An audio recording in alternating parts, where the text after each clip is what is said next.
Oh man, did Donnie T just set up the straw that's going to break this economy's back? We've got to talk about it, and boy, do I have a lot of research put together for you to make this as simple as possible. First, we got to set the stage. You got to understand where we are in sort of the cycle of euphoria right now. And a lot of people are like, there's no euphoria, earnings are good, everything's fine. And then I wonder, yes, the stock investors are clearly looking at earnings. There's no better place I go to find earnings than a stock like Oklo. Oh, this must be some crazy penny stock, right? I mean, only penny stocks move like this.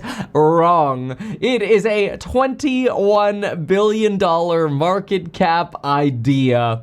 But that's okay because everybody's making money because the stock's going up and to the right. So who cares what the actual earnings are? Because, wait, the economy is supposed to be backed by corporate earnings, right? Well, not in the case of Oklo. Their income statement has no income. Let me quickly hide that because it's pretty bad. Oh no, what is this? Oh, insiders selling every damn stock they can get their fingers on. Oh, what about this one? Oh gosh, more insider selling, more insider selling, more insider selling, more insider selling, more insider selling. They're all you get the idea. But that's okay. Maybe that's just Oklo. Maybe it's just idiosyncratic. Maybe it's not the economy at all. Maybe it's not the stock market at all. I mean, it's not like margin debt is at all-time highs. It is. It's not like, crypto just had its highest inflows ever before, yesterday, obviously. It did. It's not like stocks have had their highest month of inflows from retail investors ever in the history of investments. We did just have the highest month ever of retail stock inflows. It's not like 2 weeks ago, Bank of America had the second highest deployment of stock purchases by their clients ever. We did. And at least we haven't gotten to the point yet where you've got leveraged ETFs promoting themselves on financial Twitter to get more people to understand the power and downsides of leverage than ever before. Oh, that's now happening as well. Well, I guess you could say there's a lot of hope that everything is just going to be okay. I mean, after all, GDP is cranking. All we have to do is jump on over to the Atlanta Fed Real GDP Index and see that everything is fine because obviously the stock market trades based off of what GDP is. It's never seen revisions to GDP and never traded disconnected from actual economic realities or earnings ever before, right? Damn, do I still have time to get out of my stocks before I post this damn video? All right, look, we got to be real here. We have some serious problems, and yes, Donald Trump may have just laid up the straw that does end up breaking the economy's back. Let's actually talk about some of the components of what's going on, because right now, not only do we have a lot of hope, but we are also in a very, this time is different environment. Don't worry about the whole tangled circle of investments that we're seeing out there. Just don't mind the fact that we have had the highest capex to sales ratio that we have seen at companies in the last 25 years. Fortunately, supported, yes, by cash flow generation right now, but will it last? That's the big question. And the situation with China, along with what's going on with the government, is a big deal. And so we're going to break all of this down. It is a lot to take in, but I want to consolidate this all into one video for you. Remember, I have two goals. Number one, I want to, in this video, direct you to the Daily Wealth. You can now get that totally for free if you want in the Meet Kevin app. Download the Meet Kevin app in the Apple or Android App Store. And then number two, my goal is just to provide value. So let's get into providing as much value as I can in this video because there's a lot to do. So the reductions in force have begun. People are now getting letters inside of the government that say, I regret to inform you that you are being affected by a reduction in force action.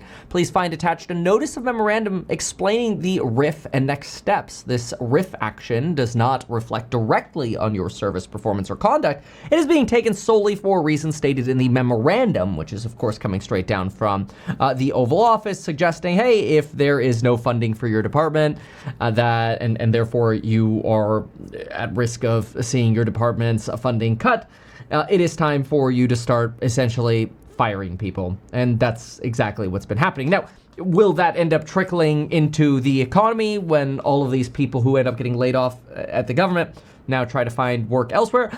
Yes. Yes, it will. That's going to be another insult to injury here. And then, of course, we are back to an ego-boosted tariff war. See, Donald Trump, since Liberation Day, where his ego actually got hurt and he had to shift, whether it was Howard Slutnik or Bessent, who ended up talking on TV, we found that Bessent was good for stocks, so let's just put Bessent on TV. And since then, honestly, the market's been straight up. Part of this is because many investors know that tariffs will take 6 to 12 months to really show their effects. I mean, consider, you could go back 95 years ago to the Smoot-Hawley tariff era and find that, yeah, you had a stock market reaction when the Smoot-Hawley tariffs were first implemented before the Great Depression, following the crash of 29, which, the crash of 29 was like a 29% drop. Yeah, we ended up getting an 80% drop in the Dow Jones Industrial Average by the time the Depression was over in 32 to 33. So what actually happened was that even after some of the initial shockwaves of these tariffs 95 years ago, it actually took 6 to 12 months to really see the Smoot-Hawley tariff show up in global trade data and GDP data. Global trade ended up collapsing 40%, GDP collapsed 15% across the globe. And so, while those are some pretty extreme numbers, and we don't think those numbers are going to be as extreme now, it's worth remembering we're literally 6 months from Liberation Day, and the Smoot-Hawley tariffs really started showing up 6 to 12 months after the enactment of those tariffs. So we're right now at just the beginning of where the oopsie doopsies might end up coming into play from tariffs. And it's coming at a time where the catalysts we have aren't great. See, we actually had a really wonderful last few weeks. This is something we've been talking about in the Meet Kevin membership. We've been talking about how, hey, we're going to have the Federal Reserve in the third week of September. But after that Fed meeting, if the government shuts down, we're not going to get jobs data, we're not going to get CPI data, we're not actually going to get any bad news, and basically no news is just going to be good news. In fact, we had targets that the Qs would end up making it to 615, which we made it about 612. We had targets that if AMD held 200, NVIDIA would go to 195, which is exactly what it did. We had targets for Tesla and many other stocks. And all of it was based on, hey, there's really no lack of data right now, or there's really no data right now to ruin this party. This is great. Like, nobody's taking the punch bowl away. And it got to the point where we're all pinching each other on almost a daily basis, or pinching ourselves on a daily basis. We have to pinch each other, okay? Going, oh man, like, this is kind of ludicrous, but we like the money. We like the green in the portfolios. A lot of people are looking at their portfolios this weekend, and they're like, damn, I should have sold Monday morning, or Friday morning. And I'm like, I get it. I get the feeling entirely. And that's why I wanted to put together this video, because there's just so much to think about. But the most important thing to think about right now, of course, we're going to talk about the Chinese situation, but understand we have an SH9T book of catalysts ahead of us.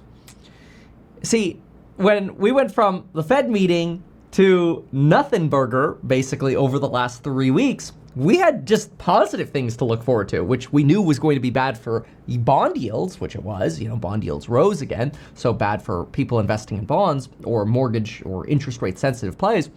But now the story is flipping. We're at the flipping point.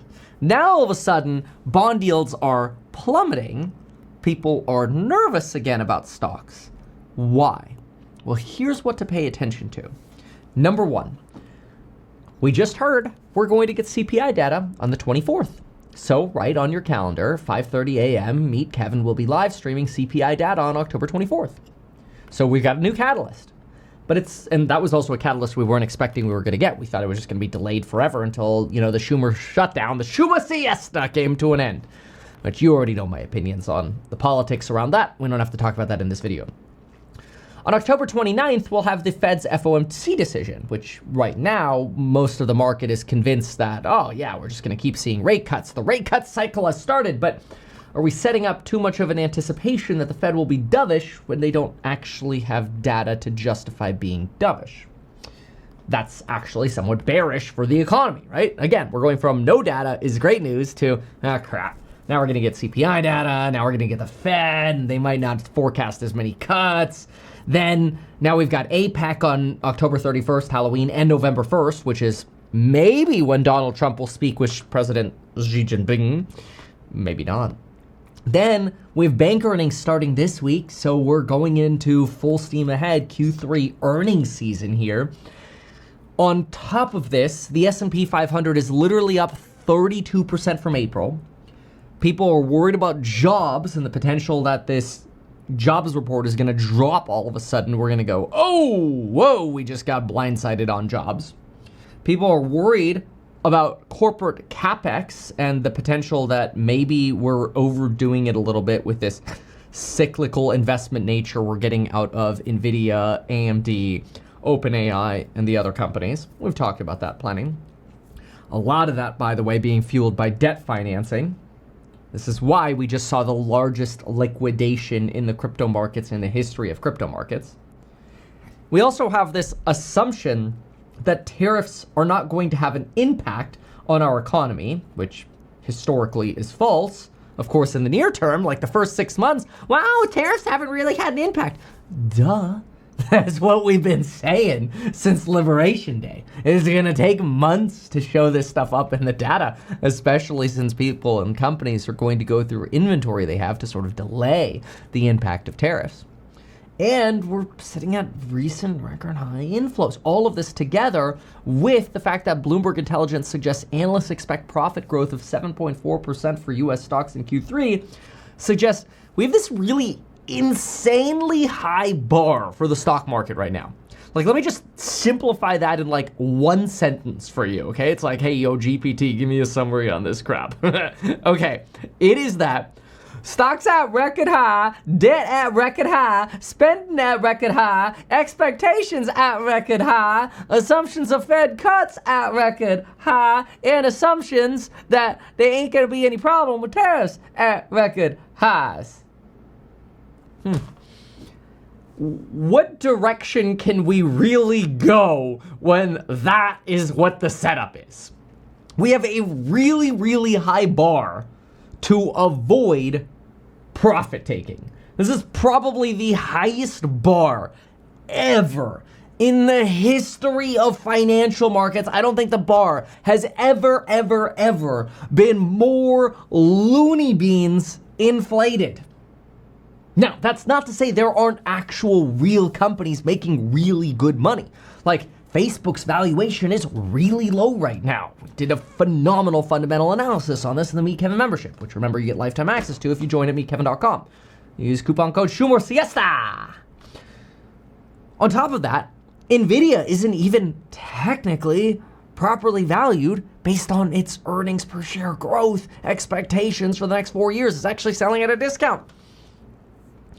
But we feel these companies are at record highs, and so people aren't choosing to invest in those. Instead, they're going for the profitless companies like the Oklos, the annealing quantum plays, which are mostly a vast scam.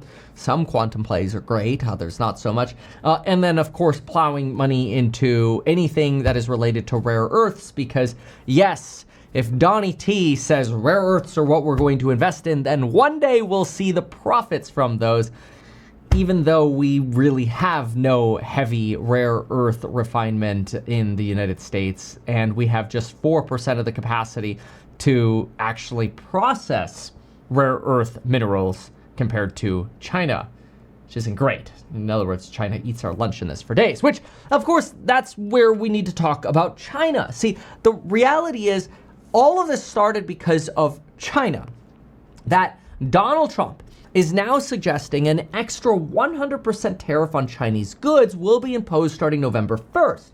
That's up from 57% for now a 130% total.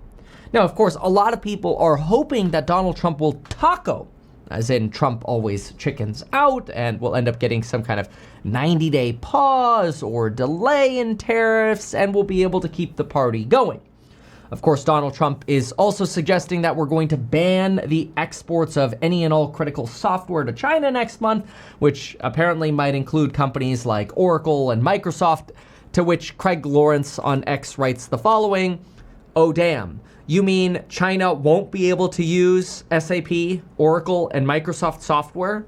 Won't this increase their productivity?" Oh damn! Shots fired. But let's understand the relationship here between Trump and China to see, are we going to get more 90-day tacoing?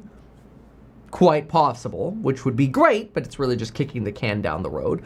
Or is this the moment where China not only digs in its heels, but Donald Trump digs in his heels? I mean, Donald Trump, coming up on midterm elections and during the quote-unquote Schumer shutdown, wouldn't want to come across as weak on China, would he? That'd probably be somewhat ego-bruising, especially since Donald Trump in his Truth Social post says that this Chinese aggression came, quote, out of nowhere, which is ironic because China has been building, as we should have been, or I should say, we should have been building this, but China is building their rare earth infrastructure since we kind of gave up the ball in the 70s. China has also been moving soybean production and investing in Brazil to basically hedge against the United States power here since the 1990s. And then, of course, Trump 1.0 really told China, you can't rely on U.S. interdependence that much, and you might start insulating yourself, which, of course, China had a wonderful 5, 6, 7 years here to start insulating themselves from, and that's why they have the power to be more aggressive today than ever before. And see, this is probably the biggest risk factor here. See, Donald Trump announced a framework deal with China in June. China didn't comment on the deal. Instead, they suggested we support free and fair trade. This is actually very similar to Donald Trump's style of announcing deals and then pressuring the other side to accept the deal that he announced that they already had, even though he never talked with the other side. It's the same thing that he did with Hamas in this recent negotiation with Israel. There's just a really big difference between Hamas and China. China doesn't need to get bullied into a deal. Hamas is broken, leaderless, and their financial backer, Iran, got pretty damn humbled, in fairness, to credit to Donald Trump. China, though, this is a little different. Trump's unilateral trade deal here really doesn't have a chance. And that does create a risk of a prolonged final boss in the tariff warfare. See, Europe and Canada and Mexico and individual countries and continents, they kind of have to roll over to Donald Trump because Donald Trump does represent the most powerful economy and most powerful consumer in the world. So yes, Donald Trump is able to leverage the hegemonic power that the United States has created. It's going to piss a lot of countries off, and they will become less interdependent over time because of it. We are sort of decaying our moral bank account, if you will. We're draining our moral bank account by doing this, right? China, though, they're the final boss. And China sees themselves as either equal to the United States here, worse, superior to the United States, very possible. But it's not just that. China sees themselves as morally justified here. Now, how do we know that? We know this because China just yesterday, on the very day that Donald Trump announced these new tariffs, had their international trade representative for the Chinese Ministry of Commerce visit the G20 Trade and Investment Ministers meeting in South Africa yesterday. And guess what China said when they were there? They said the following on screen here. The individual called on all parties to uphold the multilateral trading system, free trade, oppose unilateralism and protectionism, avoid trade restrictions, remove green trade barriers, and leverage their comparative advantages to jointly support developing countries, injecting impetus to green industrialization and sustainable development. Oh, Kevin, I can't listen. What the hell did you just say, dog? I know. This is a stupid paragraph. So let me break this down, okay? China said, let's have multilateral trade. AKA, let's screw Trump for forcing his own unilateralism on people, his single-minded way. Then they say, let's have free trade. AKA, let's screw Trump's tariffs, which are obviously not free trade.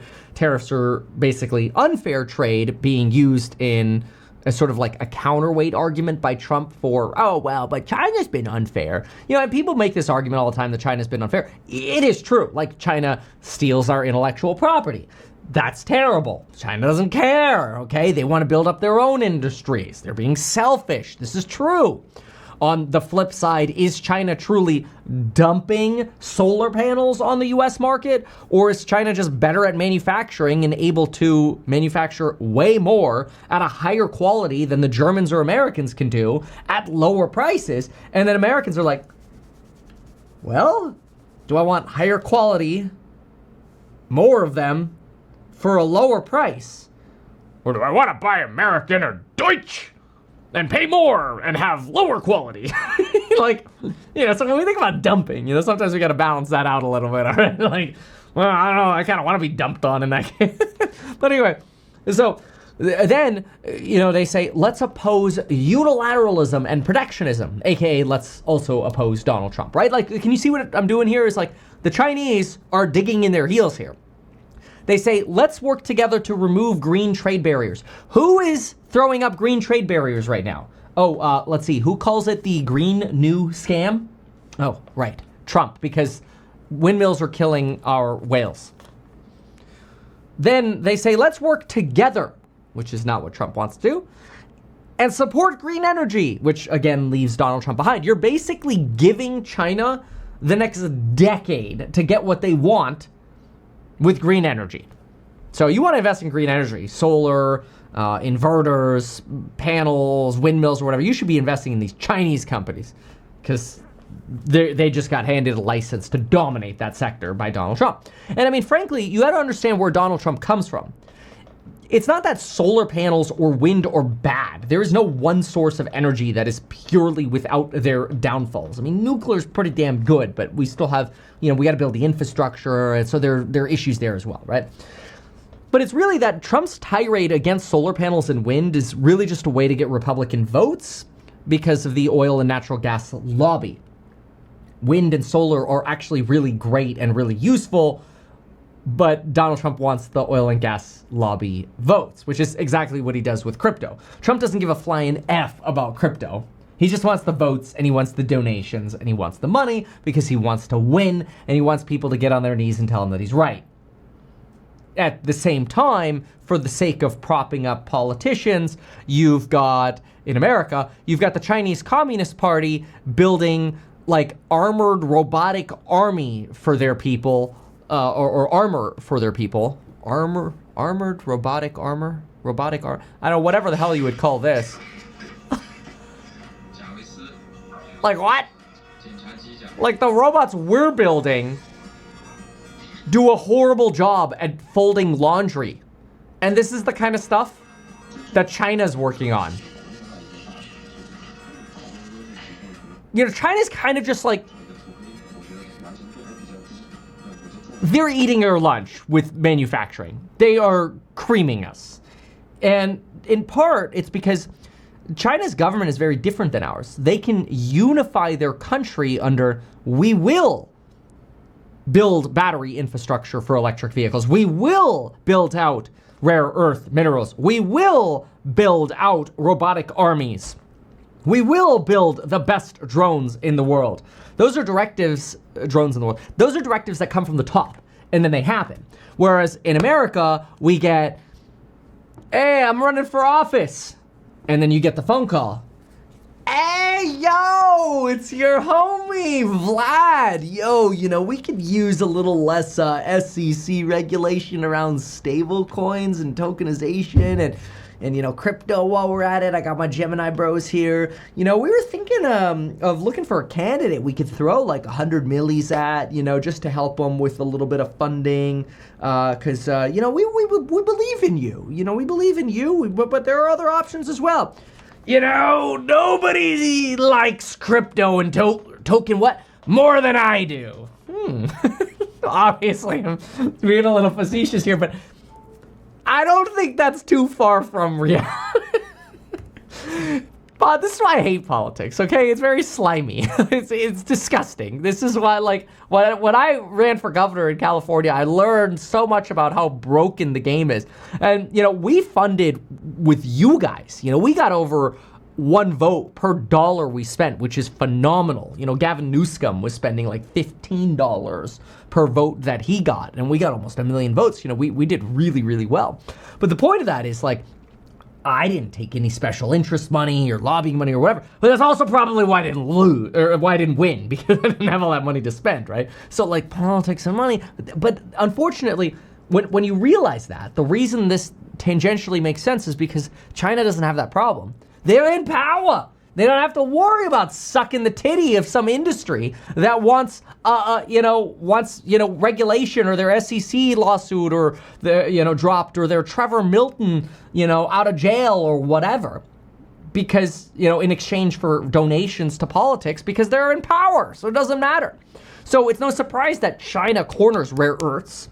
Now, in fairness, we corner AI chips, but interdependence has always been a tool for the United States.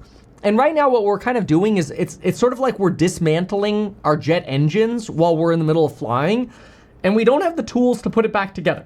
China has the tools. We used to. Think SWIFT banking. The SWIFT banking banking system was a way to sort of say to all of our trading partners, hey, yeah, let's use the SWIFT banking system. Let's all work together. And then when terrorism struck in 9/11, we were able to use the SWIFT banking system to go track down terrorists and scumbags who kill Americans. Now, obviously, there's a limit to government surveillance, and we saw the risks of overreach of that with Edward Snowden and the Patriot Act and the problems with this. But remember, China doesn't give a flying F about any of this.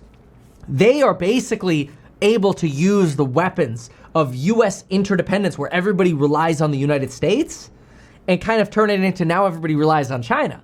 From a manufacturing front, from a technology front, from a weapons front, from now a rare earths front. China's really smart in that.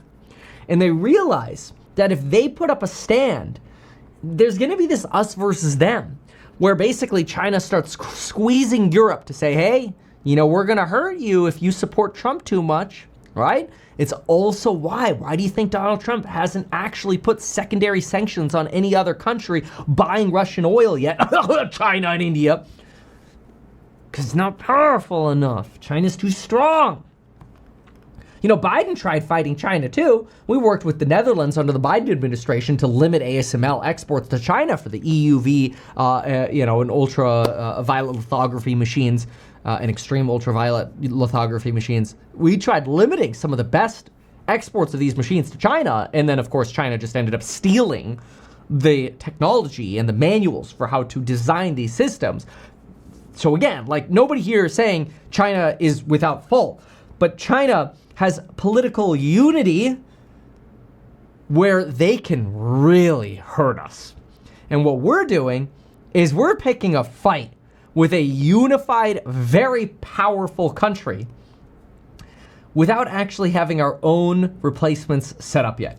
Maybe we should build out our rare earth mining first, which we haven't done and won't do until the end of the decade, before we pick a fight with China. Just saying, it's a crazy idea, right? But the problem is we don't really have a government that can help support these sort of investments because A, it's so divided by politics, and B, it's not actually getting worse because Donald Trump is basically gutting the very government weapon that we need against China. Let that sink in for a moment. We are literally gutting staff at the Office of Terrorism and Financial Intelligence. That is a perfect example of institutional decay. China is doing the opposite. Half of the staff at the National Security Council, which coordinates security across the entire government, gone. State Department, massive cuts, all going to the Oval Office. The amount of ambassadors that have empty, or ambassadorships that have empty seats right now internationally, probably not so good for diplomacy or building that interdependency. Whereas what's China doing? China's going around opening the legs, going, hey, don't worry, we'll fill the void. Because remember one thing, when it comes to diplomacy or regional hegemons or whatever, when a strong existing power leaves or pisses off its trading partners by monetizing what it's built up for decades, which is what Trump's doing. He's monetizing our reputation banks, right? And he's draining those banks. Eventually they'll be empty. Well, what happens when you do that is you create a power vacuum. Anytime you create a power vacuum, somebody else steps in. So while we degrade the United States government, China is promoting government integration, not just in China, but around the entire world. This is really an economic and governmental weapon, much like back in the day, it used to be, hey, who had more nukes? Today, it's like, who's got the economic power? So all of this for now, these short-term deals and everything, all this sort of like tariff coercion and supply chain stuff or whatever, this works great in the near term, but in the long term, we are going to be depleting our institutional banks or our the systems that America stands for. And it's a problem because all of that just leads China to say we're going to dig in. I don't actually think China is going to roll over on the TikTok deal, and I don't think that China is going to roll over on these trade negotiations. Now, is it possible that Donald Trump tacos and we get more 90-day delays? Of course. That's very, very likely. But the closer we get to midterms, you get this duality happening. The closer we get to midterms, the more Donald Trump wants to look strong against China, and the more those original tariff impacts start biting, which remember, we're just at the beginning of that 6-month cycle. Now, Scott Bessent, Treasury Secretary, has been suggesting that talking could avoid this problem with China, but here we are, we're supposed to be preparing for talks, and now the talks are maybe falling apart. Donald Trump's, on one hand, suggested maybe we won't talk, maybe we will. It's neither confirmed nor canceled. It's a little confusing at this point. But for now, we still rely on each other, China and the United States, to a lot. So hope is that cooler heads will prevail and we'll just delay this stuff for a little while longer. So a lot of what I just said, you have to think about that as like very, very long term, right? The direction we're going in is not great. But what we got to now think of is, what do we do in the short term? Well, the short term tells us that it's all going to come down to this week. This week, markets are going to tell us how much they're caring about these near-term catalysts, right? So, short-term, long-term. Short-term, what are we looking at? Earnings. Expectations are we're going to smash and beat. The high bar is set. Job concerns, we probably won't get jobs data until November. So do we really care? Maybe not. CapEx spending, honestly, is probably going to keep going. Even if the stock market falters for a few weeks, probably going to keep seeing deals and blowing of money. Like, I don't see that stopping until, you actually get real economic damage. And I think it's too soon to call for massive economic damage. Now, of course, it's possible that the stock market sell-off lasts so long that the ability to spend money on CapEx by raising money through the stock market fades. That, of course, is going to hurt the CapEx cycle. But that's more of like a second or third order effect. At first, we got to get through these catalysts. So if we get through these catalysts and we ignore the job issues, we're okay with the Fed cutting, 2 or 3 times between now and next summer, and we continue to hope that there's no tariff impact and maybe Trump tacos and we get more 90-day pauses, everything could kind of keep going. We might get some volatility, but everything could kind of keep going for now. The problem is we are definitely building up a lot of debt. Not just debt in the trade war or government debt with our ability to fight China in the long term or labor market debt. These are all things that we're going to have to pay for at some point in the future. And there'll probably be a pretty darn nasty downturn at some point in the future. Near term, though, the only thing people are going to care about, so the next 6 months, is taco. And if we get taco, the euphoric party could keep going. So I'm going to be looking at earnings over the next 2 weeks very, very closely. Again, I'm expecting to see a continuation of CapEx, not too many job concerns, and even though markets might trade down because there's nervousness over what's going on with this trade war, I don't know that it's enough to be a recessionary impact. Almost certainly isn't. Now, if the market, like if this week starts a sell-off that ends up lasting for the rest of the year, like we don't get a Christmas Claus rally, Santa Claus rally, Christmas Claus, then a market downturn itself could actually lead to true firings and economic pain. And that's where we always get back to this debt we've already built up. The 6-month unemployed chart, you already know that chart's been going up for a while. We are building up massive debt on that front. But it's also worth remembering that that 10-2 yield curve sits at 52 basis points right now. We are above shock territory. This could be the straw that actually pushes us into a 100 basis point uninversion. Then we're in true shock. Market continues to sell off. That's when you get the layoff cycle, and that's when you really get the poopy doopies. So let me bottom line all of this, okay? Next few weeks are critical. We need taco to keep the party going. We must taco to keep the party going. We must keep the debt going and avoid the margin calls. We must avoid people paying off their debt, and we must pray that earnings beat the way we already expect them to beat or more. As long as that happens, we could be okay for a little while longer. But yeah, we're on borrowed time. Now, if we start missing on earnings, the trade war intensifies, then yes, we are at the most shock prone we probably have ever been in the history of financial markets. We today are probably the most shock prone ever. And that is scary.